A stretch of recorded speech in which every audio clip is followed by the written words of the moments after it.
시인을 잘 아실 겁니다. 이분이 많은 시들을 썼는데 이게 찬양으로 이제 우리가 함께 부르는 찬양들이 있고요. 그 가운데 나라고 하는 제목의 찬양이 있습니다. 그 가사가 이렇게 됩니다. 나 가진 재물 없으나 나 남에게 있는 건강 있지 않으나 나 남이 없는 것 있으니. 뇌성마비 장애를 가지고 계시잖아요. 많은 것이 없잖아요.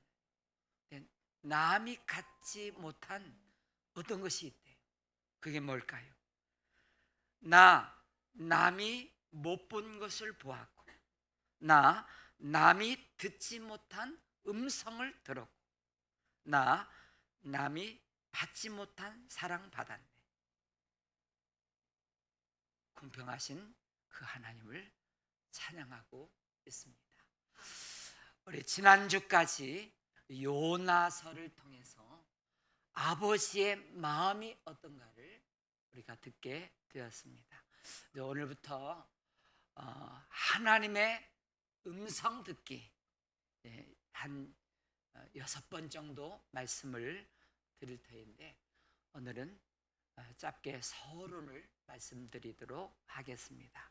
오늘 말씀의 제목은 하나님의 음성을 왜 들어야 하나, 또 하나님의 음성을 어떻게 들을 수 있는지에 대해서 말씀을 드리도록 하겠습니다. 먼저 여러분들에게 좀 묻고 싶은 것이 있습니다. 진짜 묻고 싶은 게 있어요. 대답해 주시면 고맙겠습니다. 여러분들이 하나님의 음성을 듣기를 원하십니까? 네, 됐습니다. 그렇다면 말씀을 드리도록 하겠습니다. 동방 박사들이 어느 날 한 이상한 별이 떠가지고 직감적으로 큰 사람, 큰 왕이 이 세상에 태어날 징조다. 그래서 그 이상한 별을 따라서 쭉 동방에서부터 쭉 오는데 예루살렘 가까이 오게 됩니다. 그러다가 잠시 그 별을 놓쳐요. 먹구름이 떴든지 아니면 다른 일 때문에 잠깐 놓쳤는데 이 동방 박사들은 무슨 생각을 했냐면 그 예루살렘이 엄청 중요한 도시, 다윗도 그 왕이 되었고 그리고 그곳에 엄청난 중요한 도시이기 때문에 임금이 있는 도시이기 때문에 아마 왕이 태어나면 이 예루살렘에서 태어나겠지 하고서 사람들에게 묻습니다. 왕이 어디서 태어났습니까? 그 이야기가 헤롯 왕에게 들렸어요.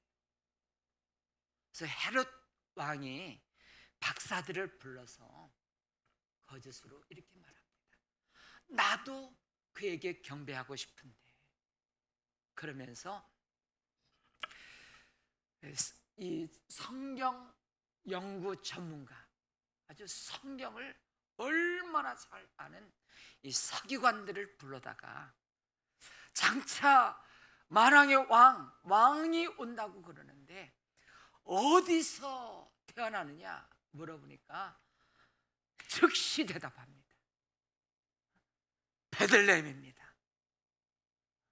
왜 그런 대답을 했냐면 이미 미가서 5장 2절을 통해서 베들레헴에서 메시아 왕이 태어난다고 하시는 하나님의 약속을 보았기 때문입니다. 그래서 이 동방 박사들이 다시 별을 발견하고 베들레헴에 가서 아기 예수님께 경배를 드리는 모습이 사진 속에서 보면 이렇게 나타나 있습니다. 그 다음 사진, 우리가 잘 아는 저곳이 베들레헴 예수님 탄생교회, 그 안에 이제 그 모습입니다. 자, 11절에 보면 집에 들어가 아기와 그의 어머니 마리아가 함께 있는 것을 보고 엎드려 아기께 경배하고 보배압을 열어 황금과 유황과 몰약을 예물로 드리니라. 아까 그 사진입니다. 그리고 베들레헴에서 하룻밤 자게 되는데 자다가 꿈을 꿉니다. 꿈에 하나님의 음성을 듣습니다. 헤롯이 뭐라고 했어요? 나도 그에게 경배하러 갈 때 베들레헴에 가면 어디서 누구 집에서 태어났는지 알려줘라. 사실은 헤롯이 그 아기를 죽이려고 좀 거짓을 했던 겁니다. 근데 그날 밤에 꿈을 꾸는데 하나님의 음성이 들렸어요. 그것이 11절입니다. 12절, 그들은 꿈에 헤롯에게로 돌아가지 말라 지시하심을 받아 다른 길로 고국에 돌아가니라. 자, 여기서 동방박사들을 통하여 하나님의 음성을 듣는 통로 세 가지를 여기서 보여주고 있습니다. 동방박사들은 세 가지 경로를 통해서 하나님의 뜻, 하나님의 음성을 들었는데 이외에도 몇 가지가 더 있는데 그것은 나중에 자세히 설명드리도록 하겠습니다. 자, 하나님의 뜻, 하나님의 음성을 제일 처음 무엇을 통해서 알았나요? 별을 통해서. 이 별은 바로 환경을 통해서 하나님의 뜻을 받고 인도하심을 받고 아기 예수님께 가지 않습니까? 두 번째 하나님의 음성을 듣는 통로가 기록된 하나님의 말씀이었습니다. 어디서 왕이 태어나느냐? 그 서기관들이 즉시 미가서 5장 2절의 말씀, 미가서 5장 2절 말씀에 베들레헴 에브라다야 너는 유다 족속 중에 작을지라도 이스라엘을 다스릴 자가 내게로 나올 것이라 는 말씀을 정확하게 답을 해줍니다. 여러분, 이 부분이 정말 중요한데요, 하나님의 음성을 듣는 그 통로, 아마 어떤 분들은 지금도 저 무슬림 가운데 꿈을 통해서 주님이 말씀하셨다. 하나님이 나에게 이렇게 말씀하셨다. 지금도 그렇게 꿈을 통해서 말씀하시는 분들이 있고요. 또 간혹 환상 가운데도 말씀하시는 분이 있고요. 또 직접 듣지는 못했지만 성령께서 마음에 감동을 주시기도 하죠. 때로 영적 지도자, 또 멘토, 그리고 설교 시간을 통하여 들려주시기도 하십니다. 또 환경을 통해서, 어떤 이는 자연 만물을 통해서, 어떤 분은 닭소리를 들으면서 주님의 음성을 들어요. 누가 들었나요? 베드로가 내가 나를 부인할 때 닭이 3번 울리라. 거기서 꼬꾸라지고 통회하고 자복하는 역사. 또 어떤 사람은 당나귀를 통해서 하나님의 음성을 듣기도 합니다. 그 어떤 선지자가 자꾸 이스라엘 백성들을 막 저주하라고 돈 먹고 막 그렇게 하니까 당나귀가 막 하나님의 음성을 들려주기도, 하나님의 음성이 막 여러 가지 방법으로 통해서 들려오는데, 여러분, 우리가 알아야 될 것이 하나님의 기록된 말씀을 통하여 하나님의 음성을 듣는 것이 가장 정확한, 할렐루야, 가장 많이 들려주시는 말씀입니다. 저도 그렇고 많은 분들이 간증을 하면서 하나님의 뜻이요, 하나님 제게 말씀해 주십시오, 기도하다가 조용히 하나님의 음성을 듣고자 기다리면 어느 순간 하나님의 기록된 말씀이 떠오르기도 하고 성령께서 진리 가운데로 인도하시는, 진리는 오직 하나님의 말씀 하나밖에 없어요.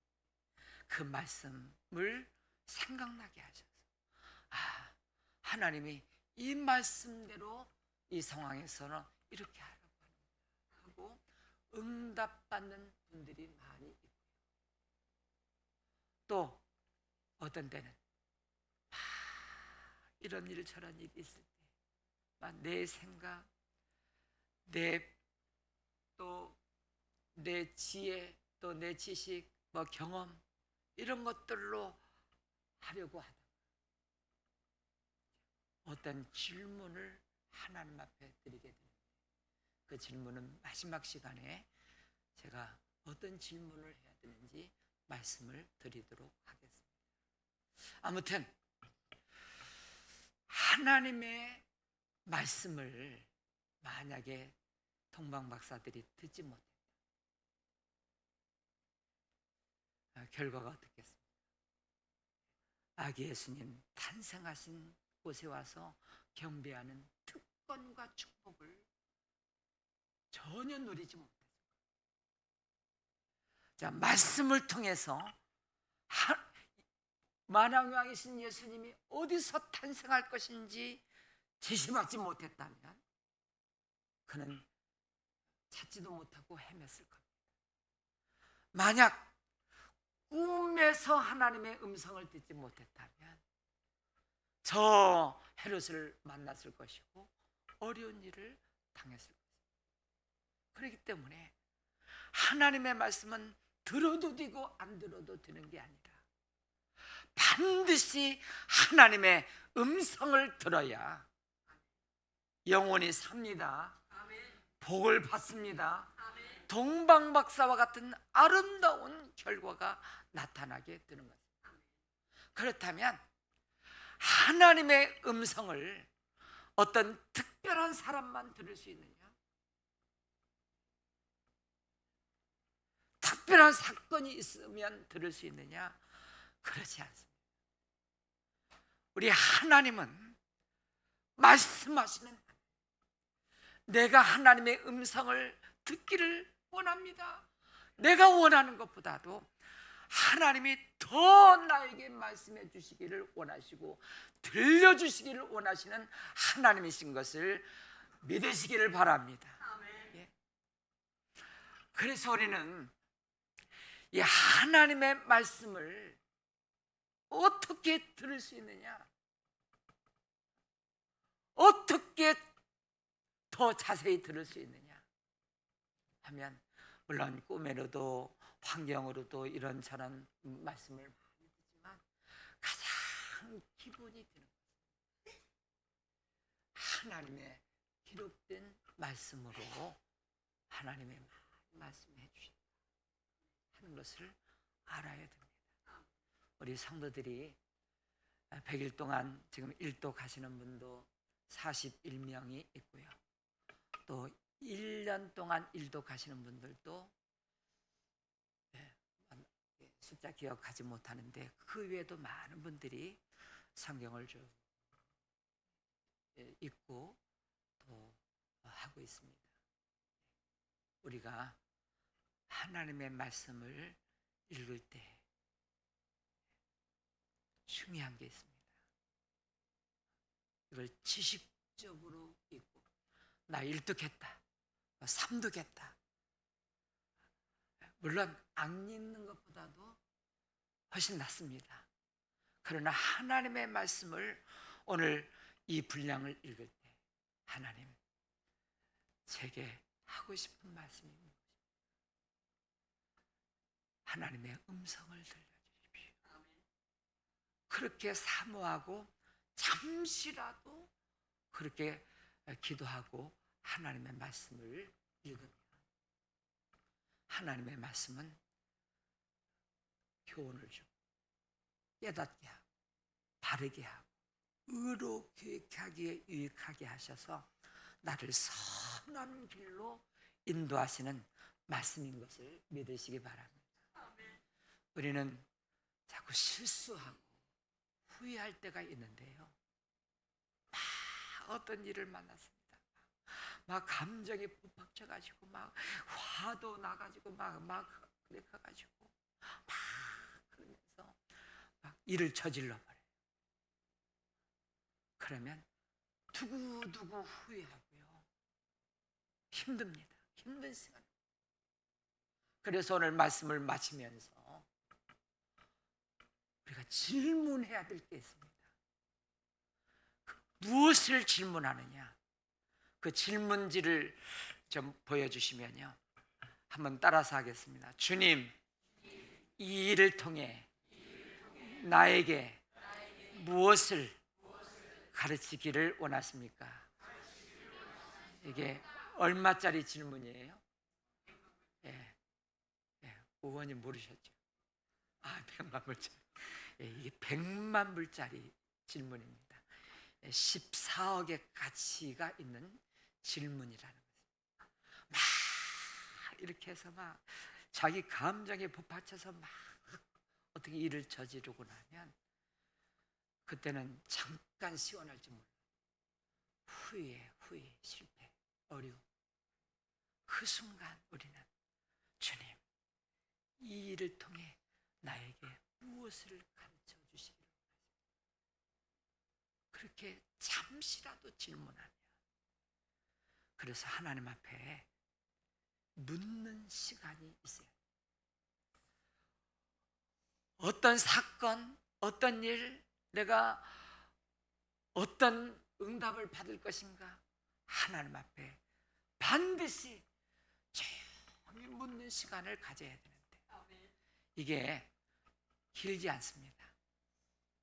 다음에 더 말씀드리겠지만 7분이면 됩니다.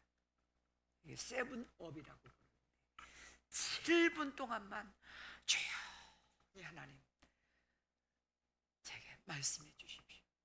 이 일을 통해 저에게 무엇을 가르치기를 원하십니까?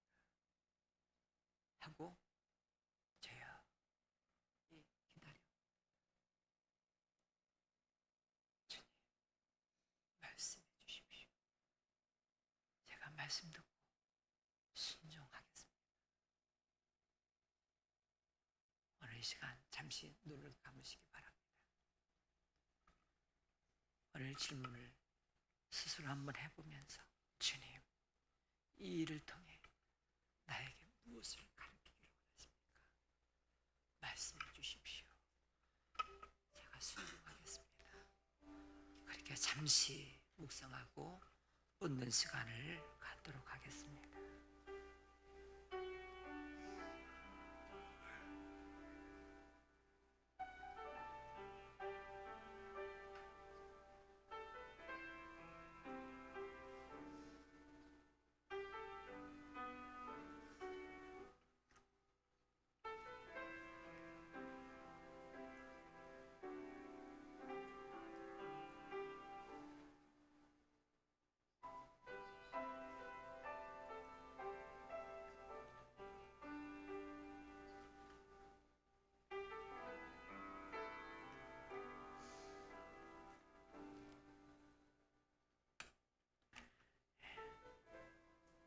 이제 찬양 부르시도록 하겠습니다.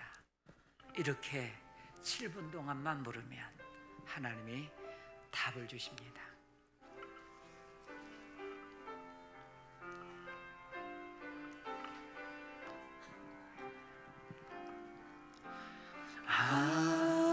하나님의 음성을 듣고자 기도하며 귀를 기울이고 나의 길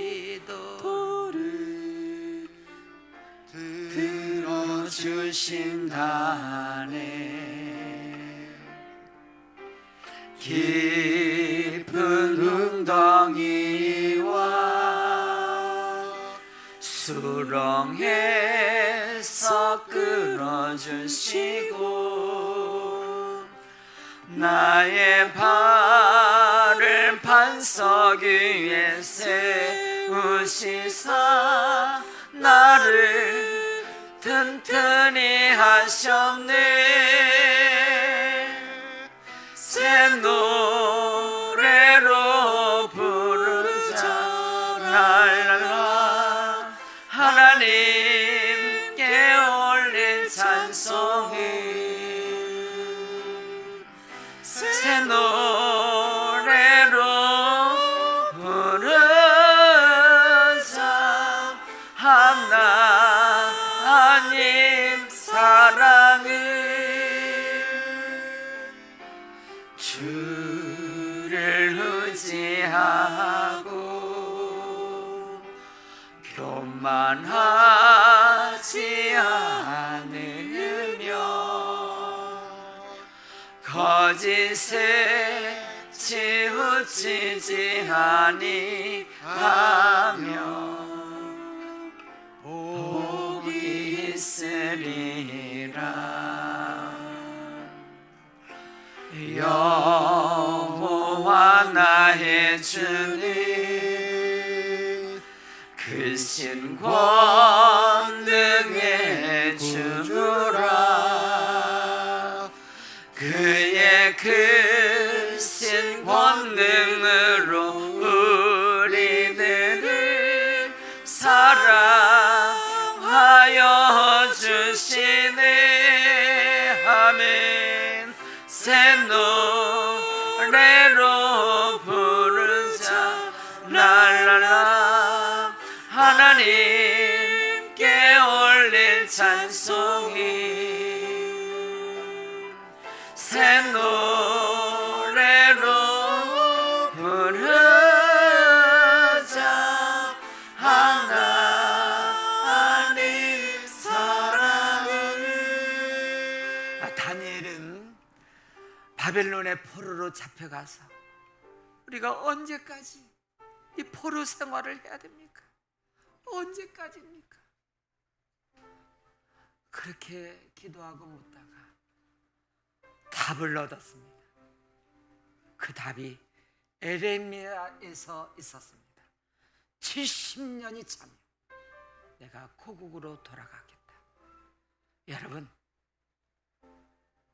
주님 이 일을 통하여 나에게 무엇을 가르치고 말씀해 주시기를 원하십니까? 할 때 여러분 대부분, 물론 특별한 방법으로 지금도 말씀하시지만 대부분 여러분들이 암송했던 말씀, 그날 읽은 말씀, 설교 들었던 말씀, 그 말씀을 통하여 답이 여기 있잖아. 이대로 하면 돼. 그러면 틀림없습니다. 동방박사와 같이 이런 아름다운 결과가 나타나게 됩니다. 우리 한 주간 동안 한 7분 정도만 어떤 사건 앞에, 어떤 묻고 싶은 것 앞에, 알고 싶은 것 앞에 잠시 우리가 조용히 엎드려 물으십시오. 그리고 하나님의 음성을, 나도 하나님의 음성을 들었다 하고 새로운 영적 그런 삶을 살아가시기를 축복합니다. 지금은 우리 주 예수 그리스도의 은혜와 하나님의 사랑과 성령의 감동, 교통, 인도하여 주신 하나님의 음성을 사모하며 듣기를 원하는 우리 모두에게 영원토록 함께 하시기를 축원하옵나이다. 아멘.